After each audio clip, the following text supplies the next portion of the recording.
Probably be the only way to get him up here. Come on.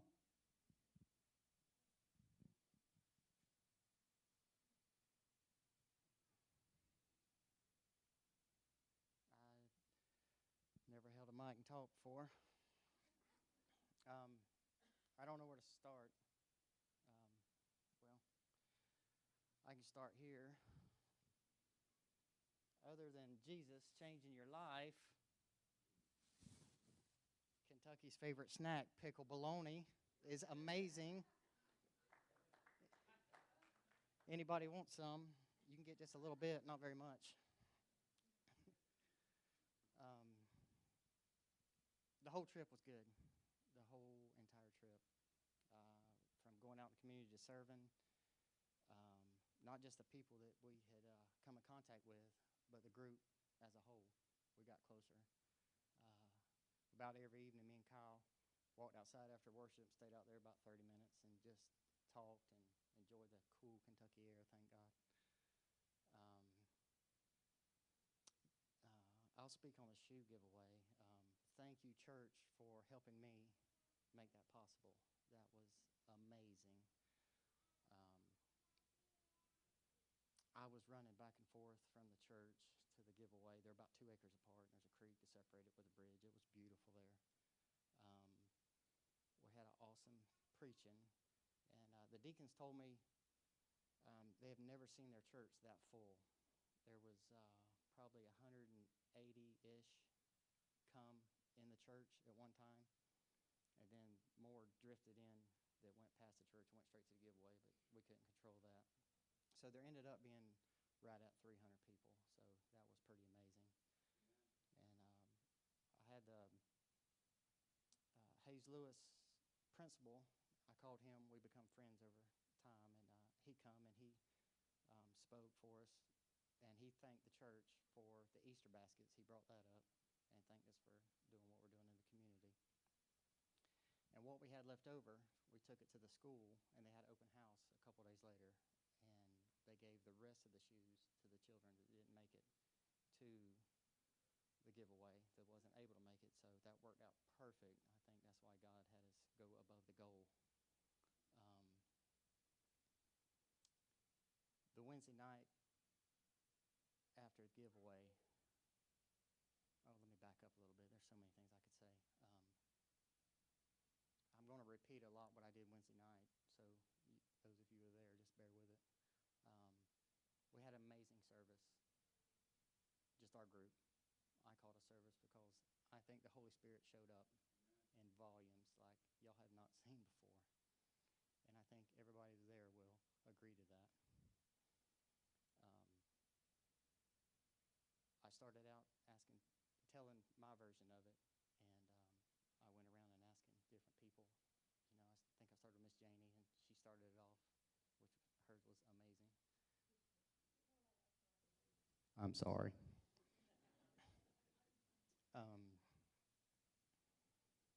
But at the shoe giveaway, at the end of it, half of our group left, and I had to stay and help close up everything. And there was a family come that had 4 kids, and we still had stuff left. So I stopped what I was doing, and it come to find out it was 4 foster children. And I said, absolutely, y'all go in and get whatever you need. We got plenty. And I'm closing up the trailer and putting stuff back in the trailer. And I go in the church, it's the church. It's the old church. That church was over 100 years old, and they built a new church, just to give you a little bit of background.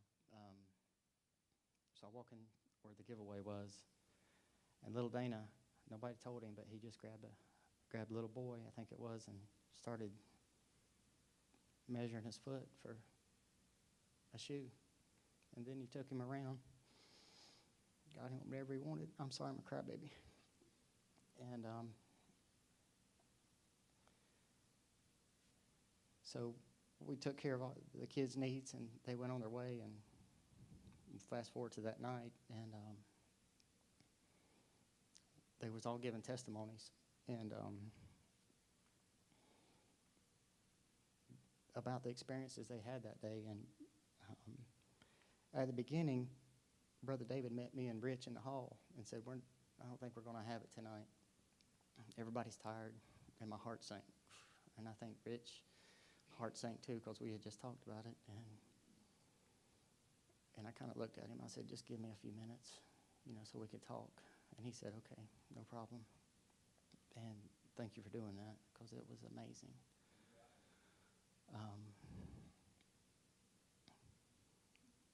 Now I'll tell you about the meeting I had that nobody was there.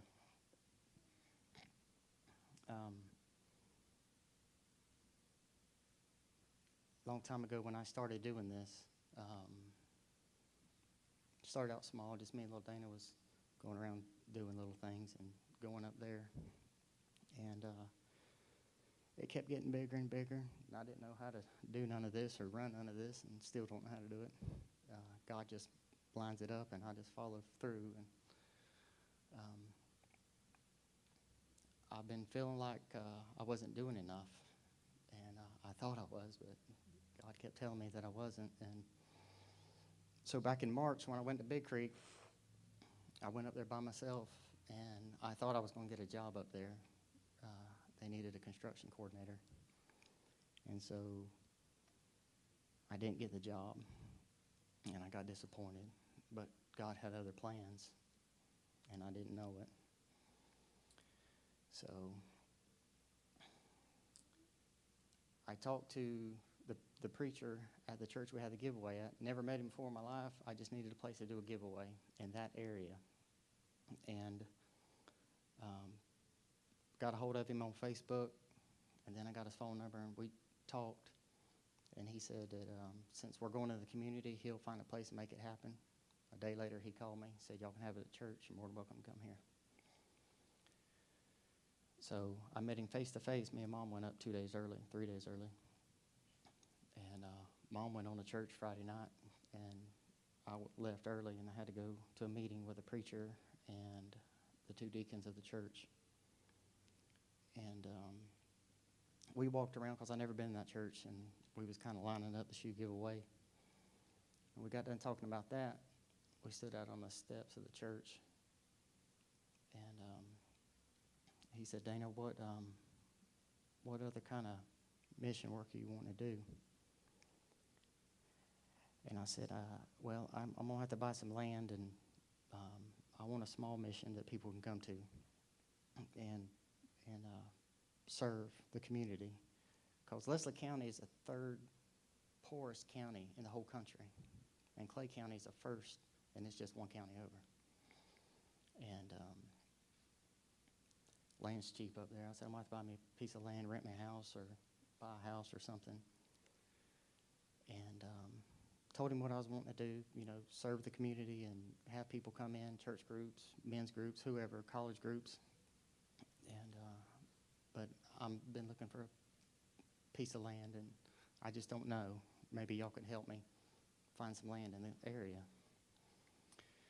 So the preacher looked at the deacons, and he said, Dana, we got this old church building here we're doing nothing with.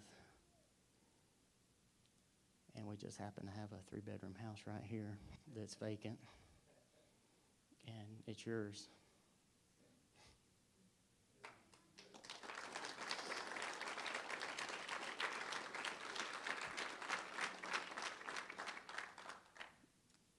I have no idea what I'm doing, but everything falls into place for a reason. And so I went to church that night, met up with Mom, and we were staying at a friend of mine that is a pastor at Big Fort Church, and got to talking to him. And he said, I know a guy owns a sawmill, probably donate the wood. I know the vocational teacher who'll build the bunks. And so that all got confirmed yesterday and today. And I had 2 furniture stores contact me, said, we'll take care of the mattresses. I had that today. And last night about 11 o'clock, my messenger kept blowing up on my Facebook, and it said, Dana, answer your messages, answer your messages. So I got up. I was tired from the drive, so I got up and answered the messages. And Mike's cousin from Dallas, Texas, said, "What can we do? What do you need?" So she's getting with churches around Dallas, Texas, and I don't know what they're going to get or what, I don't know. It's just all falling together, and I thank God for it. And I appreciate your prayers. Little Dana said he was going to go up there with me.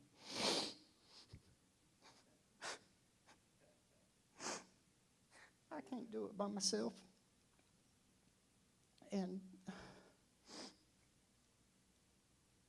that was an answered prayer there. He didn't even hesitate. He said, "Dad, I'll go." So y'all pray for me and Dana, and that things will line up as it should. And I appreciate each and every one of y'all praying for us. And I don't know what else to say. My phone's going off now. I keep getting messages. It's amazing. But thank y'all so much. You stand here, will you?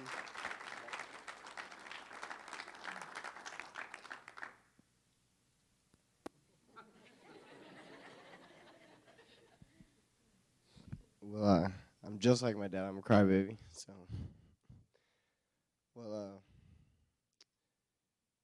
last year it was a really hard year for me. I don't know how many people know or what I went through, but I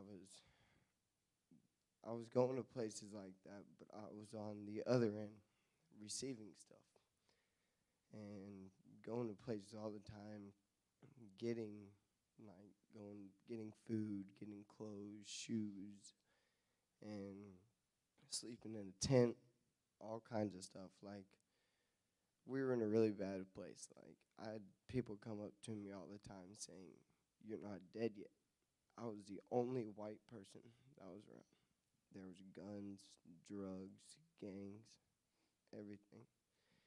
And I just want to thank God for getting me out of that situation. And it was really good to be on the other end and giving back.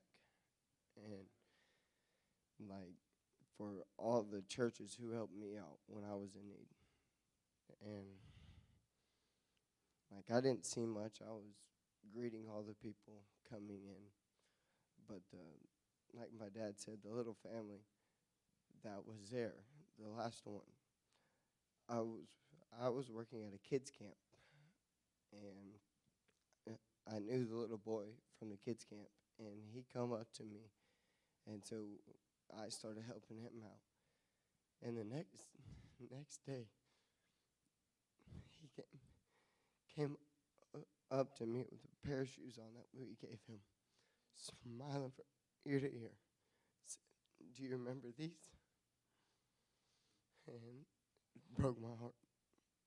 So I just want to thank God and thank every one of y'all for helping. Thank you, brother.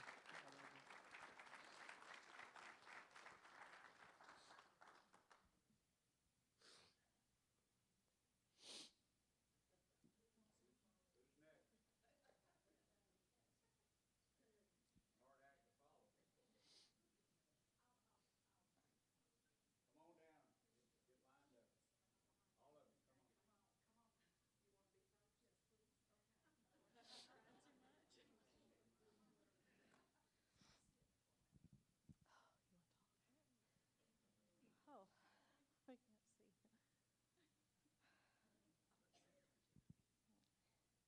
Well, first of all, I've already gotten in trouble for not wearing my servant's closet shirt, but it was dirty and I was not about to do laundry. So I apologize. Okay, yeah. Yeah, I got on Big Creek. I am shaking. The first thing I wanted to mention was I was one of the ones that was there to do community service. And they said, "We don't have enough to do children's. If we don't get enough volunteers, we're going to have to shut down the kids' camp."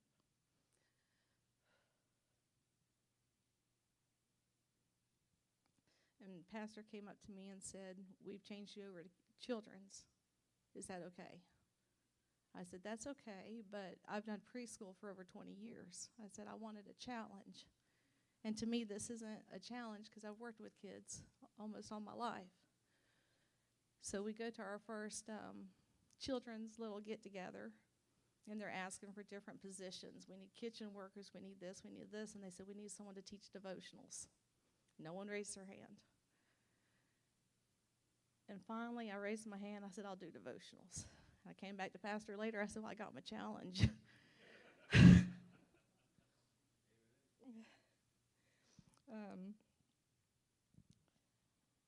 And then when we did the shoe giveaway, I'm not a foot person. I hate feet. Don't touch mine. I'm not touching yours. So they asked if I would hand out the shoe boxes and give the kids the shoes. I was grateful to do that. So the first couple ones come in, and here's your size, and they were happy. Little girl came up to me with her little flip-flops on, and she said, I'd like to try them on. I said, okay, here. Can you help me? Yes, I can. I helped her get her foot in there, and the back of it got caught. My finger went down in that shoe, and it was all I could do to do that. By about the fifth or sixth shoe that I had to help someone try on, I didn't even think about it. My hand was going down in there with dirty little feet. Didn't even think about it. So there I got my second challenge. This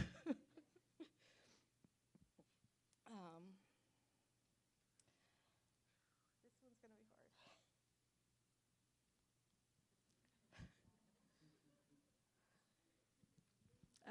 Doing the devotionals was hard for me because the lesson this week was on hope for the future.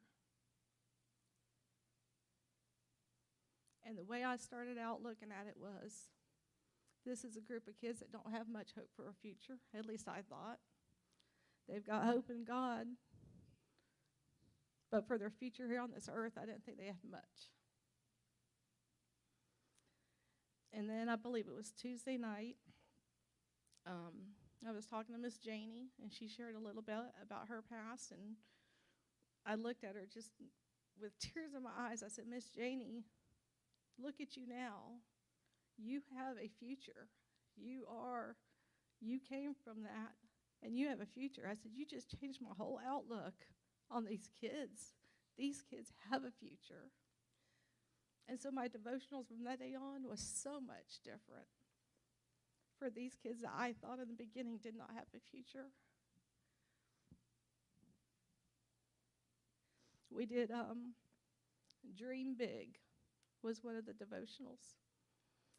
And the project they had for you to do was to cut out clouds and have the kids draw or write on these clouds what they see in their future, what their big dream is for their future. And I handed out the clouds and handed out markers, and they were all drawing on theirs. I put a display board in the back. I saved the clouds.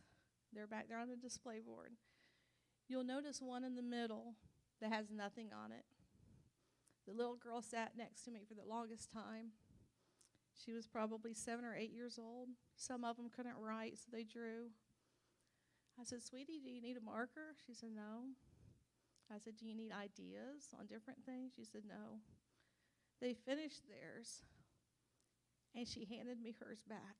She said, I can't do it. She said, I just can't do it. So I saved that blank cloud to remind me of that little girl. And we talked, and we had a good talk, but she just could not write down her dream.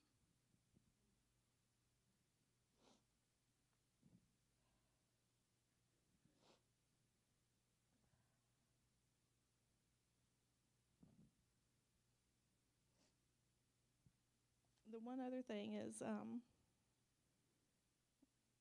on the last day, I lost my devotionals the night before. Now, I wouldn't look at my devotionals until everyone went to bed. I'd hide in the little dressing room with my flashlight and study my devotionals.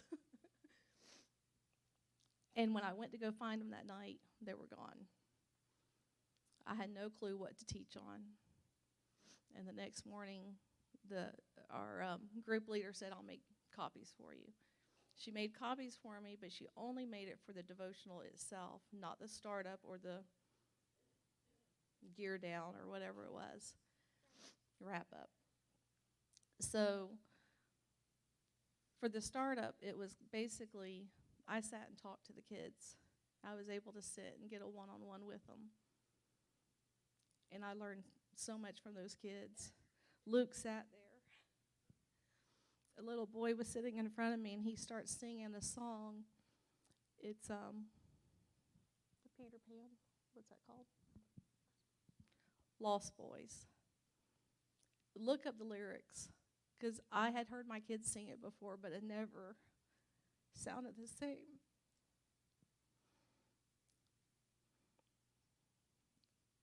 Talking about being a lost boy, and I forget exactly how it went, but it just broke my heart. And then Luke comes up, and they sat there and sang it together. And it was just so touching to have that and have him engaged with the kids. And so anyway, it was a great trip. I really enjoyed it and got a lot from it.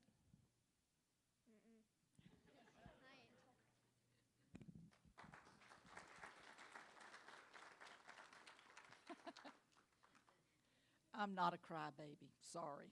So you hear that. Royce and I had the privilege of being with them, and as senior adults, I was on the community one also. So we went to the food truck, which was the food bus, as Brother David said. We had 5 different sites that we went to, and we had to pack each morning the food on the bus that we would prepare. And then we would go to various sites to serve children, and actually children and adults. The first day at our 5 sites, we served 265 plates of food. You would just be amazed. We would be in a parking lot. We went to a splash pool. We went to an apartment building.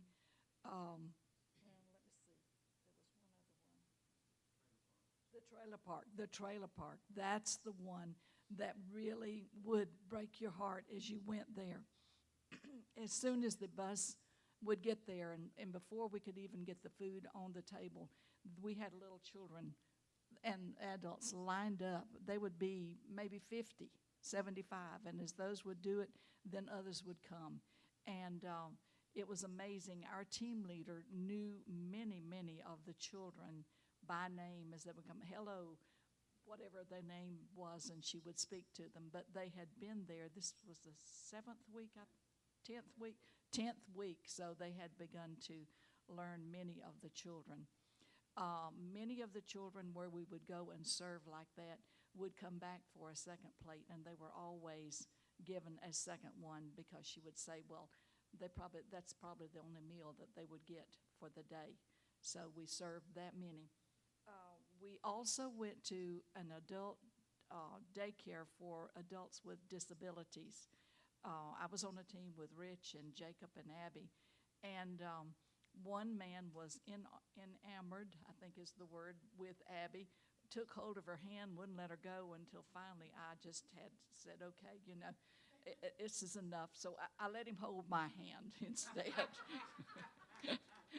So I got to hold his hand for much, but he didn't turn. He kept telling Abby she was beautiful, and I did not meet her attributes as much as Abby did, but it was real sweet. At that particular daycare, I did get to meet with one woman. She had MS. She was on one of the not carts, whatever you call those things that you can drive yourself, and a motorized vehicle thing. And she was trying to set up a doctor's appointment, and I was able to pray with her for her needs that she had. The other thing that the team leader would have us do after we finished and all the adults had been, someone had come to pick them up and they'd gone home, we served the staff of that adult daycare, because we cleaned the bathrooms, we mopped the floors, and we did whatever needed to be done in the facility to give the staff just a little bit of a hand so that they did not have that much more work to do. At the giveaway, the shoe giveaway, I was not involved with the children. I was instead inside with the church.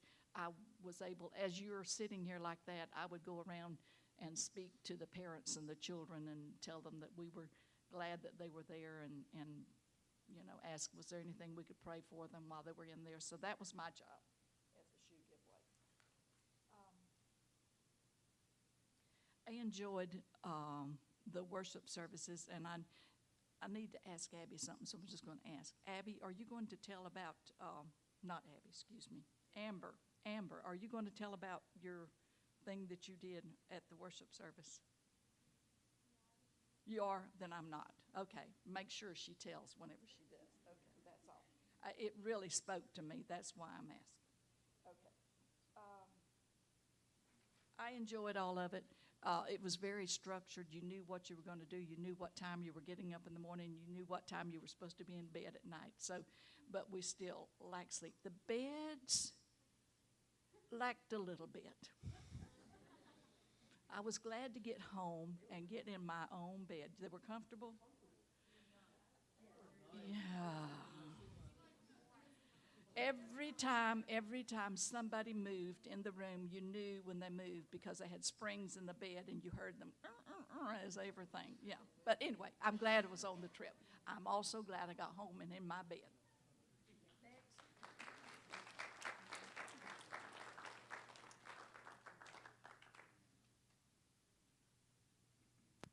I'm going to go up here so I can lay some stuff down.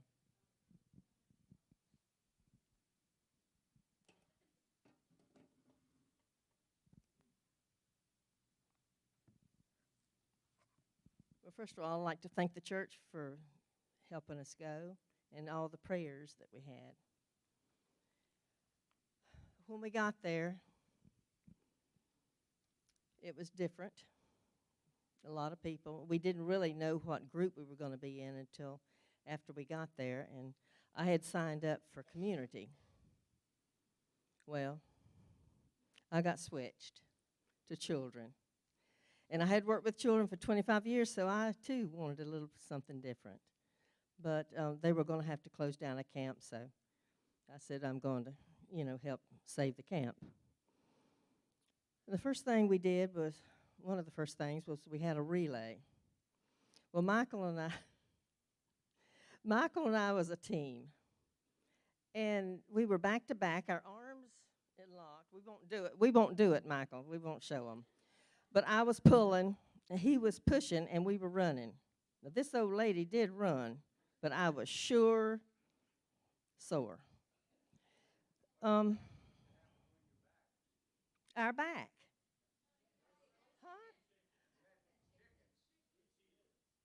Oh, we didn't have a chicken that I know of. Yeah, if you got the chicken, we're safe, Michael, we're safe. The church would be very, very proud of our youth. We got to know each other and love each other and have a special bond now, which is really good. Like I said, I was in the children's camp. We met at a campground under a pavilion. There was a playground there and a field so they could play ball too. But what we did there was we fed them breakfast right off, and then we had devotion, and they had a little paper cutouts or whatever to go along with the devotion, and they would do that. Then after that, we would do like baseball. Some of them would want to do baseball. Some of them would want to do Uno. I played Uno so much, and I love Uno, so it was right down my alley. We had slip and slides, kickball. What else, Michael? Yeah, the football, basketball. The girls, they did love to make bracelets and so forth, but we had something different every day on that. And then we had lunch, too. I served with Michael and Milton and Jasmine. That was the ones that represented our church with the camp there. And we got to know each other real good, too. Also, Emily and Amber and myself and Abby and Emma and Emily and Emma. Anyway, we were in charge of running the store at 6:30 every night. We sold the T-shirts and caps and water containers. So that was our job, where others had to scrub and mop and so forth. We chose that one. Let's see. My highlight, of course, was on Wednesday when we went for giving the shoes and the socks. And I was assigned to the socks. All right, Janie. You'd have thought I'd given them gold. It was a feeling that you would never, ever know unless you were there. When they came in the door, they got sized if they didn't know, and then they came to me for socks. And I gave them 2 or 3 pair. And sometimes the fathers needed socks really bad, and they didn't have anything, and they was going to have to be working in the winter, so I'd also slit them some socks. I maybe not supposed to, but I did. And then they went on to the shoes. And, of course, they had food and clothes they also went through with. But that day was an awesome, awesome day. It makes us realize that we have too much in our closets. We have too many shoes, too many clothes, because these people had nothing really. So it was an eye-opener. Nobody's told you our schedule. I'm going to tell you what our schedule was.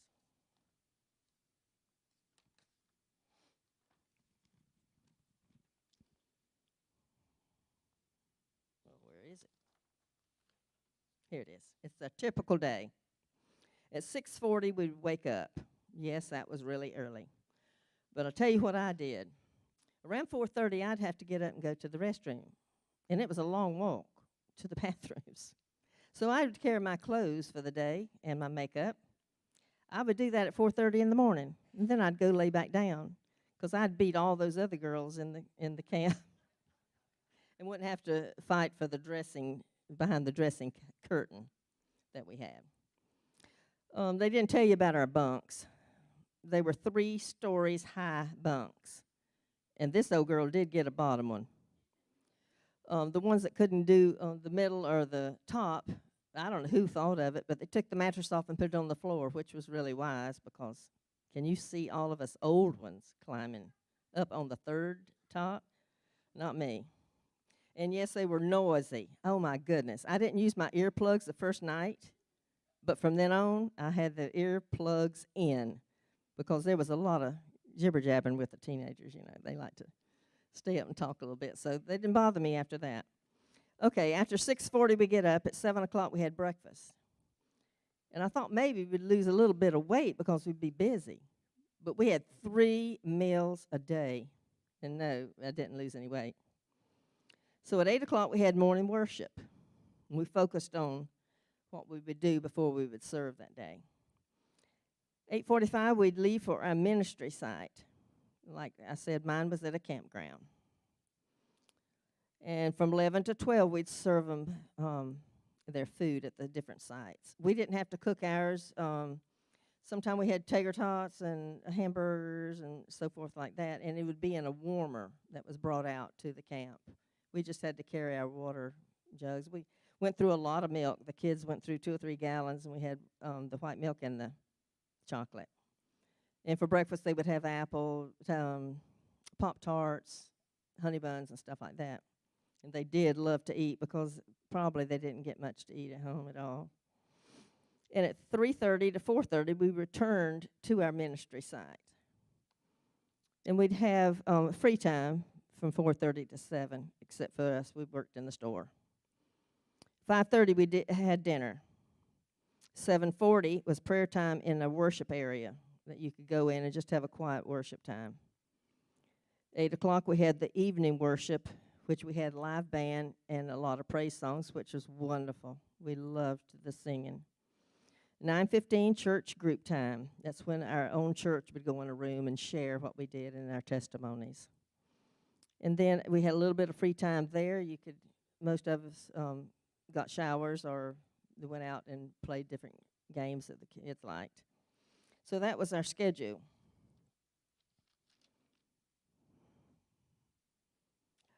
When we all went, the first day, the kids were kind of standoffish. They was kind of scared of us because we were new. And our staff members had been there with them for 10 weeks, so they loved them to death. I was kind of, we were hurt. We were kind of disappointed that they didn't really want anything to do with us that first day. But the second day, it was different. They would hug us, and from then on, we had a tight bond with them, not like the ones that had been there with them 10 weeks. So the last day, I think one of the reasons the kids were kind of sad and kind of, what do you want to call it?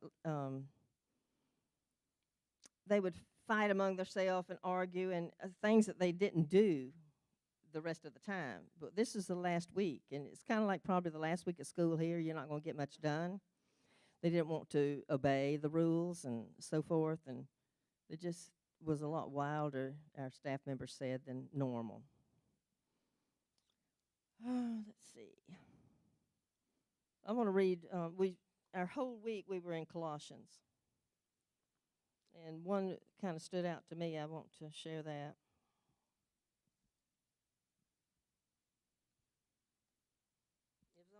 It was on forgiving. It was Colossians 3:12-17.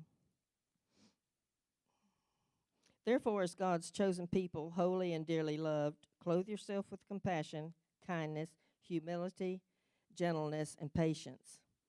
Bear with each other and forgive whatever grievance you may have against one another. Forgive as the Lord forgave us. And over all these virtues, put on love, which binds them all together in perfect unity. Let the peace of Christ rule in your hearts, since as members of one body you were called to peace, and be thankful.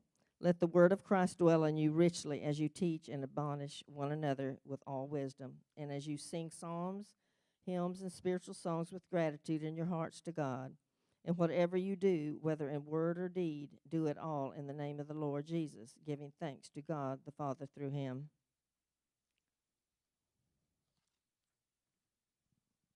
I think that's about it for me.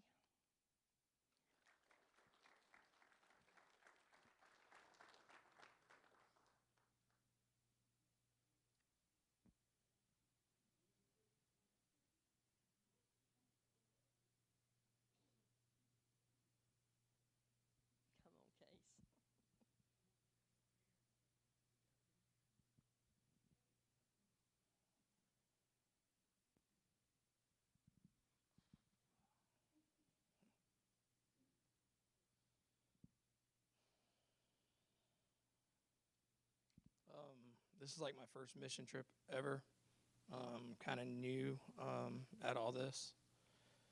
So when I got there, it was like somebody threw a hand grenade off, and I was like scared, nervous. Didn't kind of know like where to turn to. And Rich and Rip and Dana and Pastor David's like, it'll be all right. And I kept telling Brother David, this ain't for me, and I kept telling Mr. Rich, I said, this ain't for me. I'm ready to go back home. I'm going to catch a plane, and I don't want. I'm scared. And so we did the first day at the food pantry. Me and Dana stacked pallets. Brother David was praying with people. We got to take some groceries out to people in buggies. The ladies were working their butts off stacking canned goods. And then we went to the school and washed 55 garbage cans, scrubbed 55 garbage cans and wiped bleachers down. And because there's only 2 ladies that work at that school to get all that stuff done. And then we went to the feeding our bus and on the next day. And I was fine. Like thought I was this big tough guy and it wouldn't bother me. And at the first sight, it didn't bother me. It was like normal, just handing out groceries and to people that needed it. And then we went to the trailer park. And a lot of y'all don't know, but I grew up really, really poor with my grandmother raises me and my 2 sisters. And I lived in a trailer park. And it was churches that, like, my grandmother would go to get assistance and food. And I was fine. And Pastor David took some food down with the family. And then me and Casey took some food down with the family. And me and Case was walking back, and 2 kids came out, and they were running back to get in line. And Case says, "Dad, they were just there." And I said, "Yeah, bud, but they probably aren't going to get nothing else to eat but what we have here." And so I was like, still like, it didn't bother me. I was like the big tough guy, like trying to just serve and do what I'm supposed to. And then we got on the bus and got like out of the trailer park, I just turned to the window and cried like a baby because I could just relate to where all those kids were coming from. And then when I got back, I was telling Rich about it, and I was crying with Rich about it. And to have my son and Katrina there with me when we was doing that was just a blessing that we could do it all together and as a church family.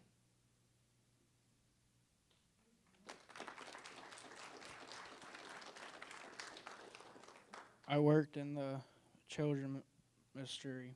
There was a boy who was 13. He ate like 8 hot dogs and said he has not eaten in a few days. It really opened my eyes, and I cannot wait to go back and do mission work.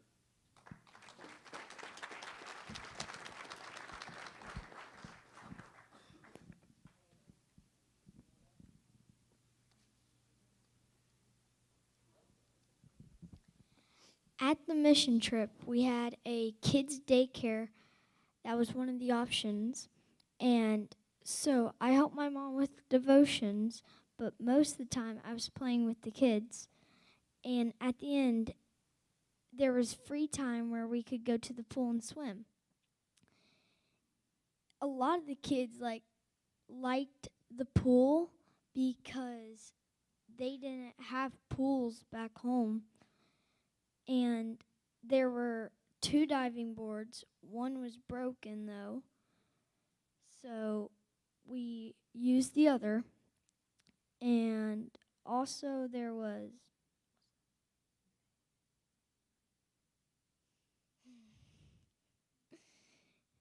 one night was Italian night. And every time somebody walked in, they yelled, "Hey!" And when I walked in, at first I was just like, all good with it. And then I started yelling, "Hey." And then when I walked out, I yelled, "Hey." I came back in because my dessert fell to the ground, so I had to get a new one. And when I walked back in, I yelled, "Hey!" And they all just responded and went, "Hey!" Hey! Hey! Yeah, buddy.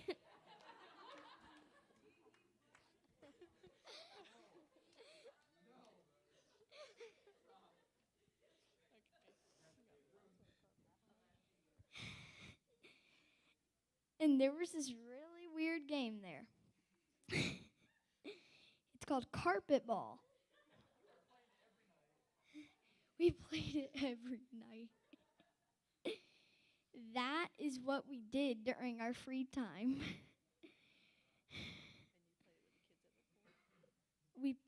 There was also one at the pool, and we liked to play it. We liked to play it there too. It was really fun. What it is a long table. There's one pocket on each end, and on the inside it's total carpet. And then you have these 7 pool balls. One is your throwing ball, and the other 3 are the ones that you set up. You set them up however you want. And then the other opponent tries to throw the ball, and knock them all into the pocket. And if you tie, that means you put 2 out. And then once you tie on 2, you put 1. And then it keeps on going. And also, there is a line. Now, if you accidentally bump it past the line, that ball is out. But if your opponent bumps it with the ball, that means it's not.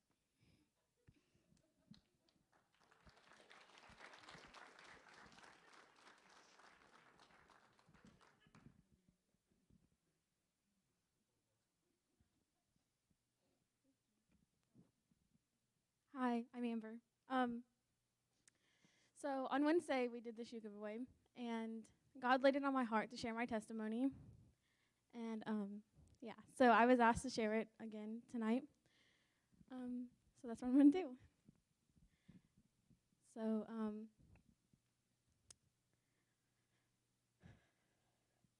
sorry. When I was 5, my dad was cheating on my mom, and he kind of walked out of my life for a little bit. So I didn't really have my father for a couple years growing up. My mom found my stepdad, and he had a few children of his own. And she got married to him around 7 or 8. And when I was 8 years old, my stepbrother, he sexually abused me for 3 years.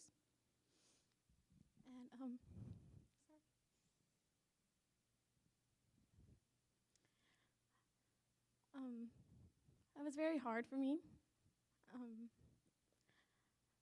I started to get really depressed, and I started to hate myself, and I started self-harming, and I started going to my dad's house again, started spending time with him, trying to rebuild a relationship, but he was very verbally abusive, but I didn't really want to make it a big deal or anything.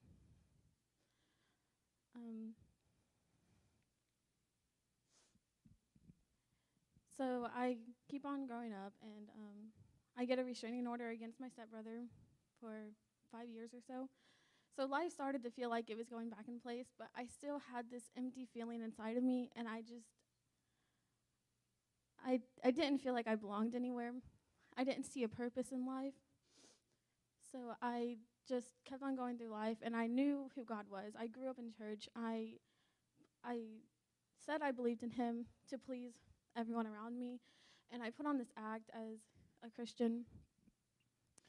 And I was living 2 different lifestyles. So middle school was fine. There was just typical bullies for my weight, you know. When high school came around, I was really nervous. I didn't really have a group of people that I belonged with, and I remember, I believe it was March 1st of 2015. I attempted suicide. I overdosed on a bottle of pills, and I hated myself. I really didn't see a purpose. I told God every day that I hated him for what he had put me through, that I hated him for creating me, and I didn't want to be alive.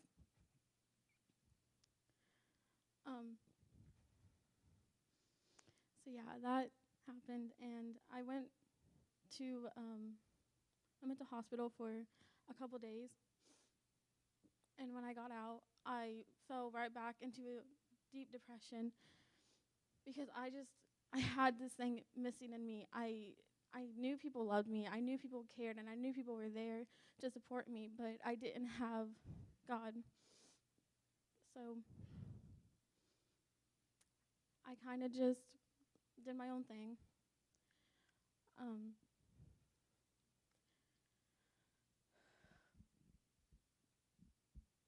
And just a couple months ago, my life went downhill again. I started getting into weed, like smoking weed, because I thought that was the only thing that would help me. And I started stealing things from stores, and I was caught, and I was arrested. But so that happened. That happened when I was 17. So I lost all trust with my mom, and that was the only person I really had. I felt that I had left in my life, and our relationship started just falling apart, and I started losing my mom, and I had endless nights of just wondering why I was here, crying myself to sleep, and having the things that I needed to end my life right next to me because I didn't want to be alive.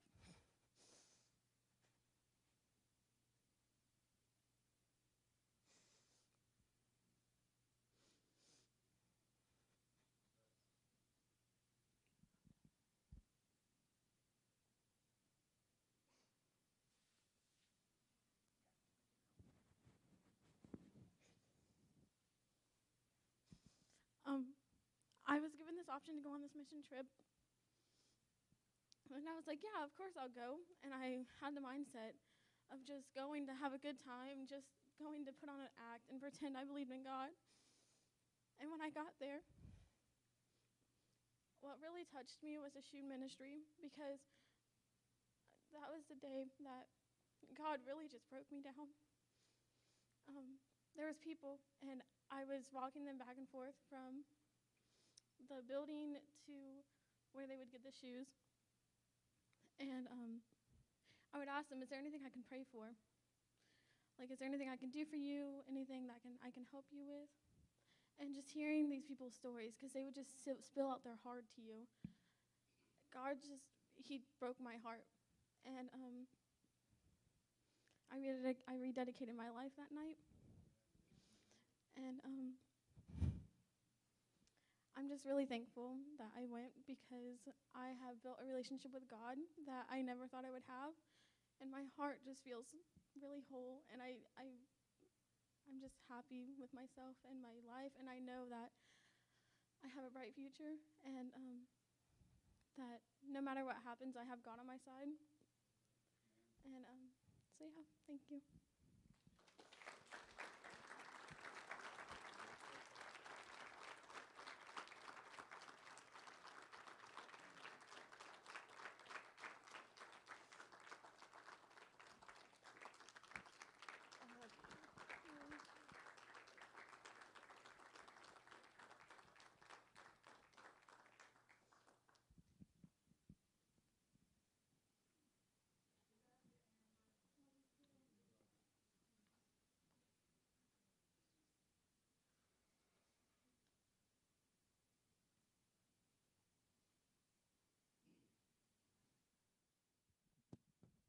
Well, it's 7:15, but I could talk for an hour. I had so much going on. I have to admit, the first day I got there, I was like Kyle. I was like, man, this is, because it was chaotic, and I was like, they were moving people around, and I'm like, this just ain't working for me. And I had a bad attitude, and of course, by the end of the week, my attitude was completely changed. But I'm going to tell you a couple funny stories and then a couple of serious stories. The funniest story to me was, I think it was Monday. We went to this trailer park that Cal was talking about, and we're serving all these people, and this one family, they drove their car up, and they came up, got their food, and they went back, and their car wouldn't start, and they came over and said, hey, would somebody give us a jump? And I'm like, sure, so I jumped over there. I got the bus. I turned it around and got it close to him, and the lady said, here, and she handed me she had hooked the cables up to her battery. She handed me the other end, and it's 2 bare wires. And I'm looking at it like, is this safe? So I do this. Turn the key over. And it started up, but I was like, whoa, because then somebody else experienced that later in the week. Who else had that? Somebody else did the same thing, and I'm like, what is it in Kentucky? You just have one end of cables and the other end is just bare wires? So that was funny and exciting at the same time. But the second funny thing that happened to me was the day we went to the adult daycare camp, and I was a little uncomfortable that day because there's all these adults that with different disabilities, and our guide Seth was really cool. He told us about every one of them, and the guy that Miss Jean was telling you about with Abby, he made me a little uncomfortable because like she said, he took to her, and so I kind of was doing things, but I kept my eye over there, you know. The thing about that, the guy sang the whole time we were there. He just sang and sang and sang and sang and sang and sang and sang. I mean, literally the whole time we were there, he sang. Come to find out, he was a singer, and he got throat cancer, and he got a tumor on his tongue, and then it just messed him up, but he still could sing, and it was really good, and it was awesome. But for me, that day, I tell everybody, I felt like I was in a cartoon show, because I played Rook for about 2.5 hours with Tom and Jerry. These two old guys, and they played me and Seth, and they whooped us every single time. And we were cutting up with them, and it was a whole lot of fun. And just getting to know them and hanging out with them and talking to them about their lives. And it was pretty awesome. And the day flew by fast, and we had a great time. And the shoe day was, I parked cars, and so I didn't really get to go into the church. I didn't go into the old church to do the shoes, but I got to meet everybody as they came in and meet everybody as they left. And this one kid, he drove up, and he was with his grandfather, and we were trying to park cars like, you know, if you know me, I'm anal in some things. So I'm like, I want the cars, you know, because I'm trying to get the most cars in there, because Dana's like, we're going to run out of space. So this kid comes driving in like a Lincoln or something, this big old honking car, and he parks, and he's like, you know, from me to you out of place. And I'm like, you know, can you get the car a little closer, you know? And he's like, well, so then the grandfather gets out. He gets out.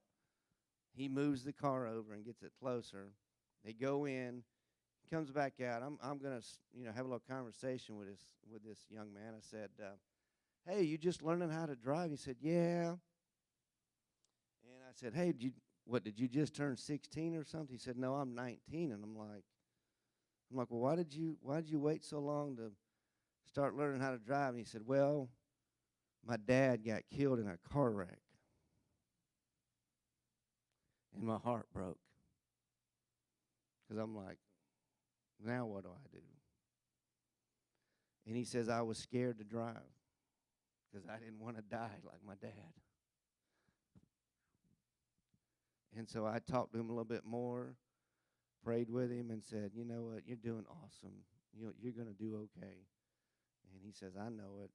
And they drove off, and that was, you know, you just never know who you're going to meet.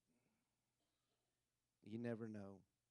I met so many people, feeding people and serving people and working in the food pantry. The food pantry to me was probably the most, maybe the most rewarding, because every time you took a basket out, you had the opportunity to pray with them. And you would say, hey, what can I pray for you about? And these people just say, you know, I got this going on or that going on or whatever. And some of them would say, I don't have anything. And I'm like, well, I'm going to pray and thank God for that you don't have anything. You know, so there's always something to pray about. But that day, we was only there one day, we took out these baskets, and the mom didn't come in. She was in her car. And so I went out there and I said, hey, can I pray for you guys? And they're like, yeah, absolutely. And so, and found out that this mother 2 weeks ago lost her sister, I think. This was on Thursday, I think, we did the food pantry. On Monday, 3 days earlier, her son had gotten killed in a four-wheeler accident. And this lady was just, she couldn't even hardly walk. She was in such, just distress. And once again, man, my heart is like, God, what can I say to this lady, And so I just prayed and prayed and loved on her and prayed for her a little bit more. And, we just never know, guys. We never know when life is going to throw us a curve. And just given the opportunity to pray with people, for me, coming back now, I want to be more aware of my surroundings. Because we don't have to go all the way to Kentucky to find people like that. They're right down the road here, right around the corner from your house. And for me, that was what enlightened me. It was like, Rich, you need to open your eyes, bro, because they're right there if you just open your eyes. And so that was pretty cool. The last thing, real quickly, I met Miss Louise's Christian sister twin. We went to her house one day. Her name was Betty. She lived right next door to the church. She played at that church the piano for 50 years and still playing. She's 95, 85, still playing. When we walked up, this was like was that Thursday? Thursday. We walk up, and I promise you, I said, Miss Louise, because she was all put together. She was all, this is just a regular old afternoon. She had on her Sunday best. She had on a little flower thing or something. Her hair was did. And I told Miss Jean, I said, that is Miss Louise's twin Christian sister in the Lord, because she was a piano player just like you. And it was an awesome time visiting with her and letting her tell us stories about all the land and the house, and her husband built the house, or her daddy built the house, I guess. And 85, a lot older than you. I know, a lot older than you. But it was awesome, and it was awesome hanging out with Dana, getting to know him a little bit better. Kyle, me and Dana and Kyle kind of hung out a lot and did a lot of walking and talking and sharing and crying and all kinds of stuff, and it was awesome. It was awesome with everybody, but for some reason God put the three of us together, and we did a lot of talking and stuff. So,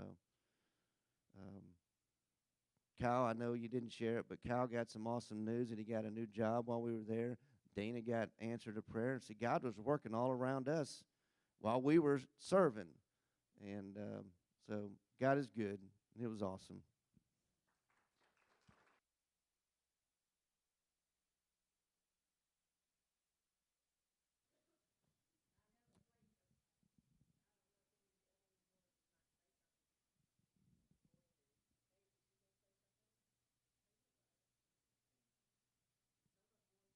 I'm not stopping it.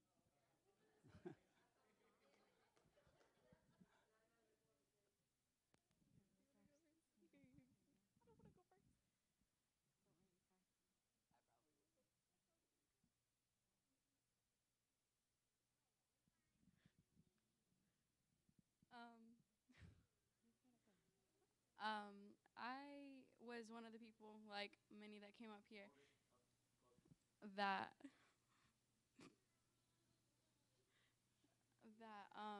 started and I signed up originally for community. Actually, originally I wanted to sign up for children's, but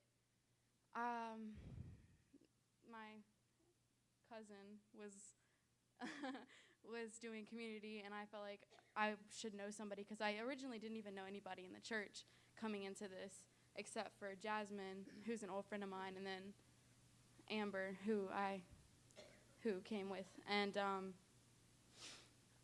but I was actually kind of nervous about getting switched into children's, because I'm not really good with kids, like young kids, just because I don't think that every kid's raised right, and there are some disrespectful kids that I don't like to deal with. But when we had our first meeting, like Emily said, we all got assigned, or they asked us who wanted to do which jobs. And Ethan, which was one of the staff members, he was doing teens, and they asked who wanted to do teens, and I was like, maybe I'll do better with teens versus kids because, maybe I could work with them more. I don't know. For some reason, I decided to do teens. And when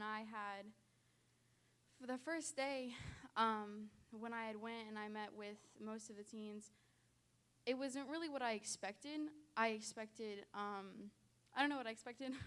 I expected a little more of a, I guess, sad, because, it is a very poor community, but all the kids were just almost like they didn't want people to know that they were in the situations they were in until you sat down and talked to them about it. But it was like they didn't act like anything was wrong. And that's something I really connect with, because I've done that. That's kind of my personality to when something's wrong, I don't really show it. But there was this girl I met named Bianca, and she was raised in a really bad community. She was raised, and she told me the name of the county. It wasn't the county we were in. It was a county like a few over or something like that. And she was telling me about how she kind of grew up in the hood, and it was kind of like something that she couldn't help but be accepted into. And it really shocked me because she did not act like it at all. She acted very mature. She was 13. Well, she is 13. And she dressed nice. She had a nice attitude towards them versus everybody else. A lot of kids just didn't want to be there, were kind of negative about being there. And she just, when I actually got to talk to her, which was probably the fourth day we were there, is the day I really sat down and talked with her one-on-one, and she was telling me about how she felt like she didn't have any real friends, and she felt like nobody really wanted the best for her, like she wanted the best for them. And it's something that I really connected with. And I ended up giving her my phone number, and I still talk to her because I told her, I was like, if you ever need anything or you ever feel like anything, you can call me and talk to me, because, it's nice to have somebody to know that you can talk to. And I really connected with that. And then Wednesday with the shoe drive, actually, I wasn't really aware we were doing a shoe, like the whole thing, until like they had asked us in one of the church meetings after the worship.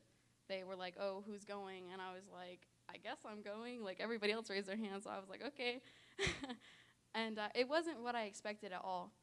But what my job was, I wasn't really in where they were giving away things or in the big church. I was going back and forth, and I was just running, going to meet people, because I would walk groups to the church. And Big Dana said that it was like 2 acres apart or whatever, and I didn't even know it was that big. But I would like stand at the bridge, and as people were coming out from their cars and from where they parked and even walking, I would just introduce myself, ask them how their day was, and ask them how their drive was there, and if there was anything I could pray with them about.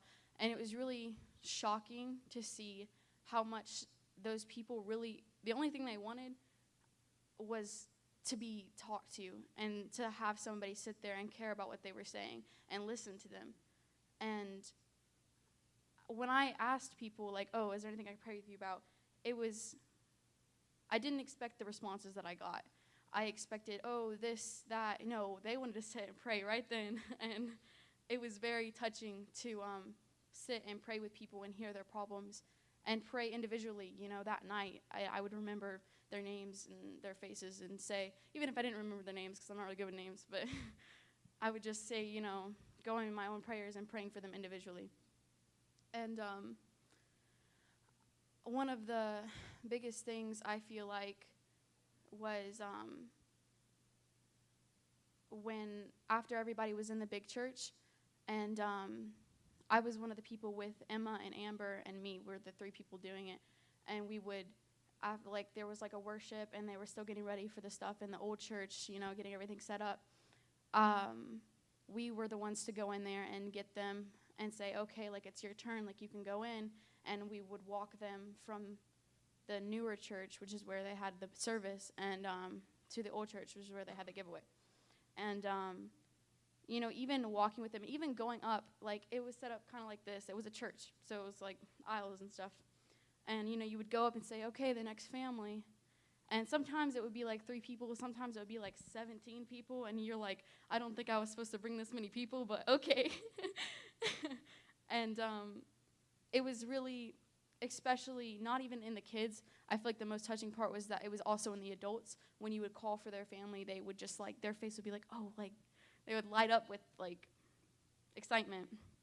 And walking them and seeing, you know, a few people were handing out popsicles and seeing which kids were, like, getting popsicles. And they were like, it's the little things. And this little girl came up to me, and she was like, I just want to say, and I don't know how old she was. She didn't even tell me her name. She ran off before I got the chance to ask. But she goes up to me, and she's just like, I just want to tell you, like, you know, what you guys are doing is great, and this is what I want to do when I grow up. And I was like, you know what? You can do that. And I was like, don't let anybody tell you that you can't. It doesn't matter what your situation you're in. And that was another thing, even with the teens at the camp. I would ask them, you know, what is your aspiration? Where do you want to go from here? What are you doing right now? And where do you want to be? And how are you going to get there? And a lot of the kids had never even been asked what they wanted to do. It's like their parents or guardians or whoever didn't care enough to say or consider what they wanted out of life. And I was talking to the kids, and one of the girls was like, oh, I really struggle with school, and, like, my mom, like, calls me a failure all the time and saying all this other stuff. And this wasn't at the Wednesday thing, sorry, I just switched topics. But, and I was like, you know what, I'm not meaning to disrespect your mother, but you don't have to do school. Like, it's not for everybody. I truly believe that school is not for everyone. And I do think it's important. I told her, I was like, I'm not telling you to give up. I'm not telling you, if you want to graduate, you know, take the steps, do everything you can. But if the only reason you're going through with school right now is because your mother, then, and you're struggling with it, because I know how that feels. I was never really good at school from elementary. I was never really good at school. And I was explaining to her my story and telling her, like, at the moment, you know, starting in this next week, right, I'm going to start for a GED program. And it's something that I was excited to do because I knew that what the path I was going on wasn't going to work for me. And I knew that. And I've even told my grandma that I feel like I got it all together. I feel like everything is set up in my favor, and it's nice to not be stressed about whether or not I'm going to graduate, because I have it set in my mind that I am now. I have it set in my mind that no matter what, it's going to happen.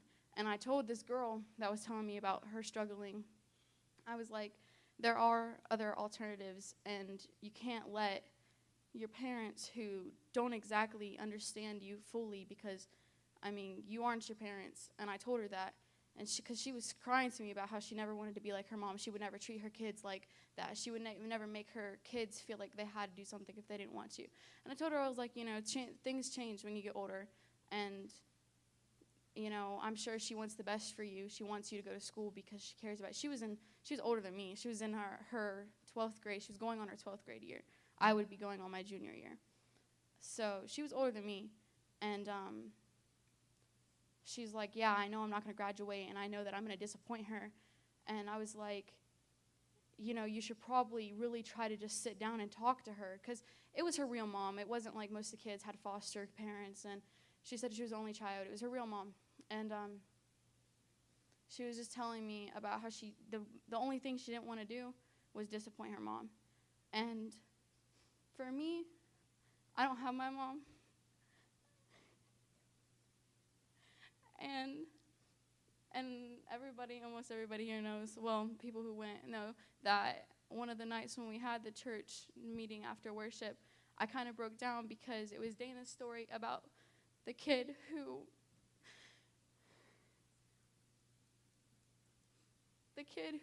was scared to drive because his daddy died in the accident, and that's what happened to me. And I'm not scared to drive. I do drive. My grandma knows I love driving. But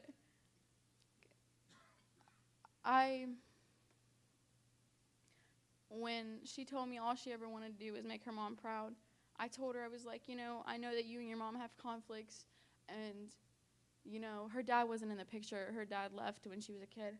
But I was like, I know you guys have conflicts, but remember that she is your mom, and she's the only mom you're ever going to have. And some people don't have moms. And you don't know how much you take things for granted until you realize what you have versus what other people have. And that's something I very much so took away from this trip, was because seeing how little people had, how little they had, to the point where this kid was eating 5 corn dogs because he told me he hadn't eaten in 3 days. And they were picking on him for eating so much, but can you blame him? And me, half the time I'm in bed tired, and I'm just like, oh, I'm hungry, but I don't feel like getting up. And it's little things that, we all take for granted. And it's something that I definitely took away from the trip. And I'm really blessed to be able to go on this. I think it changed a lot of my viewpoint and also realizing that what you think is important and what you're arguing with your friend about and all of that other stuff, it's not really important. There are other things in the world going on besides what you have going on. And that is definitely something I took away. And I'm very glad I got to do this. You want me to sit right here? I'll just say that we had so much fun laughing. We've laughed so hard. Our community group, the last 2 days, Mr. Everett went with us, and we just had a blast. The girls, at first, I told Miss Sharon, this is crazy. It reminds me of when I was in the youth group. I don't think I can do this. They don't want to get up, go to bed. But then everything just smoothed out, and we had the best time with the girls in our room, just laughing and cutting up. It was neat to be able to create the bonds with the older people that went, as well as the younger people. And the shoe giveaway was awesome. But on one of my favorite days, we went to an adult daycare, and there was a girl there named Melissa, and I'm not really sure what was wrong with her, maybe cerebral palsy or something. She just had the best attitude. She was only 36. She loved Elvis, everything. Her room was Elvis. He was her boyfriend. She loved to sing, so we did karaoke. We played cards. We played rummy. I'm not really sure it was the correct way to play, but she said that was the rule, so we rolled with it. And then there was a guy named Marshall, and he was probably in his 80s, and he just kept staring at me, and he told Miss Sharon my earrings were beautiful, and that I was the most beautiful girl, sweetheart, and he just kept on, and he told us funny stories. But I think going there, everybody was a little uncomfortable. We didn't know what to expect. But once we got there and started mingling and talking to them, that quickly changed. Everyone had a good time.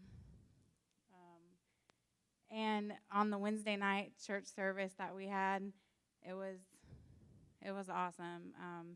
I don't think there was a dry eye. Paige made me ugly cry for probably 20 minutes with my shirt over my face because she wanted to know if I thought her mom was proud of her. And it just broke my heart because you don't think about it. It happened when she was little, and you just don't think about not having your mom there and for her to wonder. And I told her, of course, her mom was proud of her.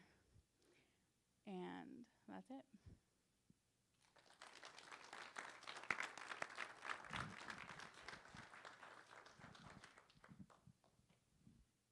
Anyone else?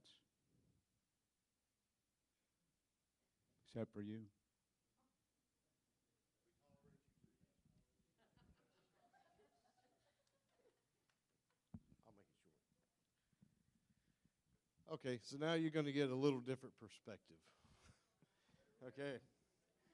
I was on a construction crew. So I didn't go out and see the little kiddies or the adult daycare or the trailer park. I was out working on houses that were built 500 years ago, not anywhere up to code, things like that. But we got to meet a few really neat people. But unlike these other groups where you had one person ministering to many, we had 11 people ministering to one. And so we didn't get the chance to interact so much. We did work. And I'll tell you now, first half of the week, I had Carl and Dakota working with me, and they worked. They did some awesome things. Last part of the week, we picked Dalton up. Okay, yep. And the first day, all three of them were with me. We painted. They're not painters. They don't want to be painters. And I spent all day with my boot buried up most of their rear ends, trying to keep them moving and doing something. It was not bad, yeah. If they did the job. It wasn't pretty, but they did it. But then the next day we did lawn work, and they worked and worked and worked. And I can say this entire group that went, this church can be totally proud because people got out of their comfort zones, and people went out and they worked, and they reached out into that community, all right? And so from my perspective, not being out there where the rubber meets the road so much in the community and with the kids and with the people in the community, what I saw was the people that we went up there with, and I saw change. I saw people get passionate about missions. I saw people fall in love with a group of people that are hundreds of miles away from us, okay? And then we got to talking, and one night, and Pastor was talking about, you know, we have to bring it back home to Jerusalem. Heck, we skipped Judea. We were in Samaria, all right? And we're out there doing this, and we got to bring it home. We got to bring it home. And my prayer was that this trip would be a catalyst that would start a fire. Because I can tell you right now, those people up there are desperate. They are. They are. They live in some rough situations. But you know what? You go a couple miles radius around this building, and I guarantee you, we can find people hurting. It's not always just financial. It's emotional pain. But bigger than that is spiritual pain. We talk about being blessed. We talk about having so much more than we ever need. But you know what? Every one of us that has Christ has the greatest gift right here. And it's our job to share.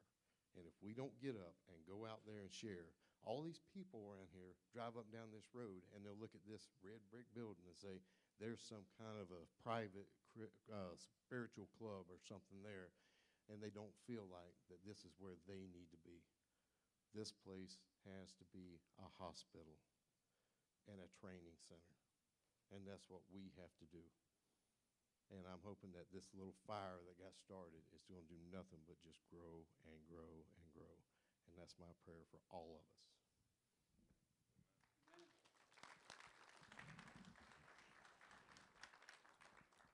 In fact, Jerica is part of a ministry team. Some of you are. Can you give a short summary of that ministry that's already going on? So you're right, Rip. We're all right. God has fired us up and opened our eyes so that we can jump into our Jerusalem right here, right now, and really make a change in this world and in this community, loving others and serving Christ. Here. So, you guys have been inspiring to hear what the Holy Ghost can do through each of us. And with Dana's calling, knowing that he was to serve in Samaria, there are others who started service in this church right here in Jerusalem. Kevin and April Goff have been doing for quite a while the feeding in the park. I don't know if any of you have ever gone. It's a small few. I think that this church is prime to serve in Jerusalem and to serve in feeding in the park right here in Plant City. You talked about serving meals. We've served almost 500 meals this year to destitute, to people who are unable to have a home, who have nowhere to live, whose children live in their vans with them. We've given them clothing. We've given them hats. We've given them care gifts. We've given them love and prayer, dessert that many of you made. And you don't have to go to serve in Jerusalem. You can serve with us, or you can serve by making a meal and sending a meal with love, or helping us to do kits. And that's just right here in this church.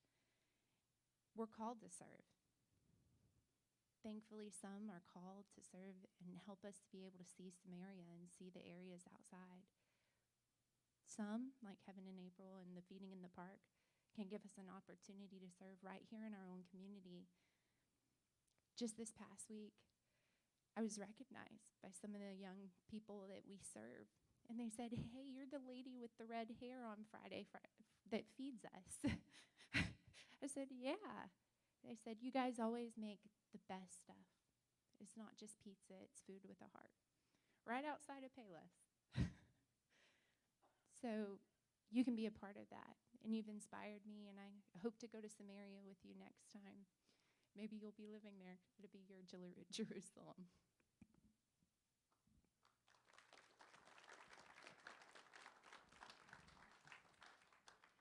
Amen. Amen.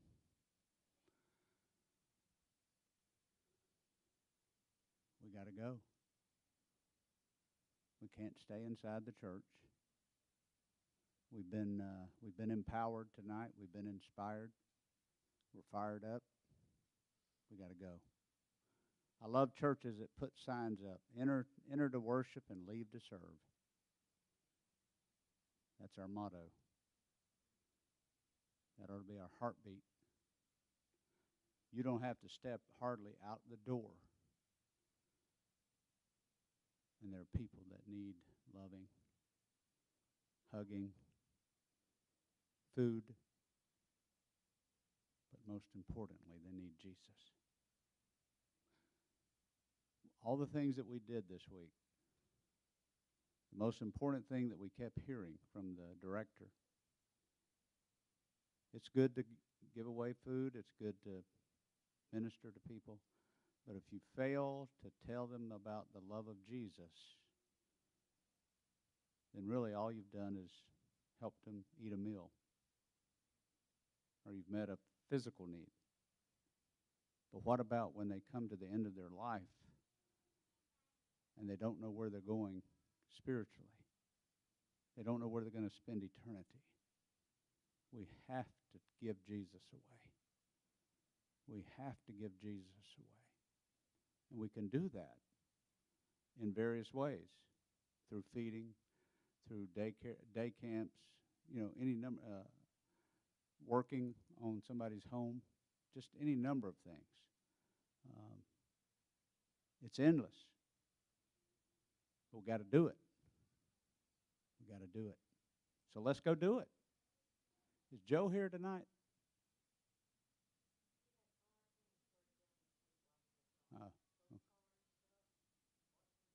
Okay. Joe he's come to our church. Dana works for Joe. Joe is a contractor, and we're getting ready to end and go. But Joe hardly says two words.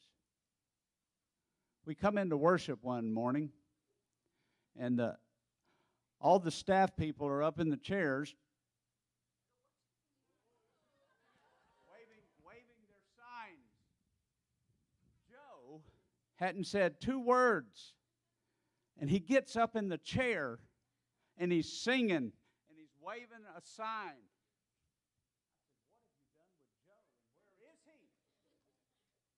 Come to find out, Joe can sing exceptionally well.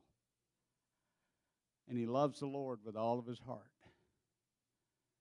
And he was just awesome this week. He was here this morning, yes. And I hope you get to meet Joe. And I hope we get to hear him sing sometime soon. I was blessed by Joe. And I just had to tell you that because it was so funny to see Joe up doing that. I said, who knew, right? Who knew? Let's stand and we'll be dismissed. God, thank you. Thank you for all the things that you've laid on every heart tonight to share. We have been moved. And now, Lord, I hope this movement is more than just emotion, but it is the igniting fire, God, of the Holy Spirit inside of us that will move us into action. And we will never look back, and we'll keep on keeping on for Jesus. Lord, we know now that you are sending us out into our Jerusalem, and you're expecting us, God, to share Jesus, to serve the community, and to serve Jesus at the same time. They go hand in hand. God, again, we thank you for allowing us to have our eyes opened, our hearts open, and now move us into action. In Jesus' name, amen.